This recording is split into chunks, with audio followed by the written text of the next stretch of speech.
3,000 years ago, there was a human just like you and me who lived near a city surrounded by mountains. The human was studying to become a medicine man, to learn the knowledge of his ancestors, but he didn't completely agree with everything he was learning. In his heart, he felt there must be something more. One day, as he slept in a cave, he dreamed that he saw his own body sleeping. He came out of the cave on the night of a new moon. The sky was clear, and he could see millions of stars. Then something happened inside of him that transformed his life forever. He looked at his hands, he felt his body, and he heard his own voice say, "I am made of light. I am made of stars." He looked at the stars again, and he realized that it's not the stars that create light, but rather, light that creates the stars. "Everything is made of light," he said, "and the space in between isn't empty." And he knew that everything that exists is one living being, and that light is the messenger of life, because it is alive and contains all information. Then he realized that, although he was made of stars, he was not those stars. "I am in between the stars," he thought. So he called the stars the tonal and the light between the stars the nagual. And he knew that what created the harmony and space between the two is light or intent. Without life, the tonal and the nagual could not exist. Life is the force of the absolute, the supreme, the creator who creates everything. This is what he discovered. Everything in existence is a manifestation of the one living being we call God.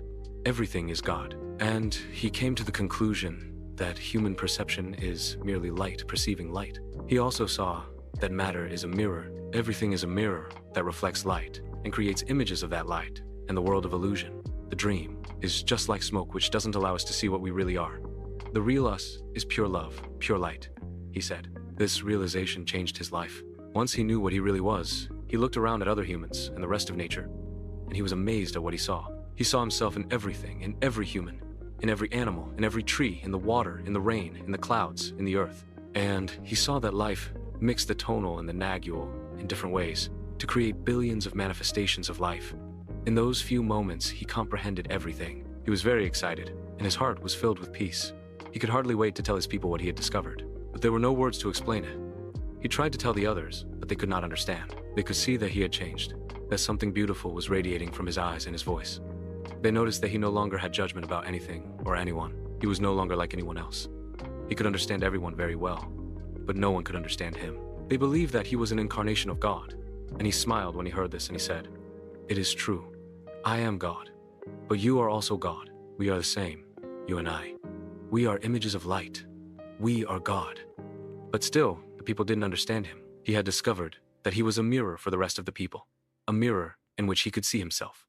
"Everyone is a mirror," he said. He saw himself in everyone, but nobody saw him as themselves. And he realized that everyone was dreaming, but without awareness, without knowing what they really are. They couldn't see him as themselves because there was a wall of fog or smoke between the mirrors. And that wall of fog was made by the interpretation of images of light, the dream of humans. Then he knew that he would soon forget all that he had learned.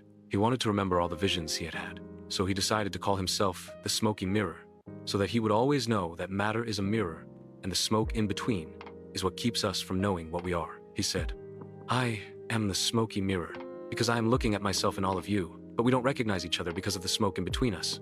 That smoke is the dream, and the mirror is you, the dreamer."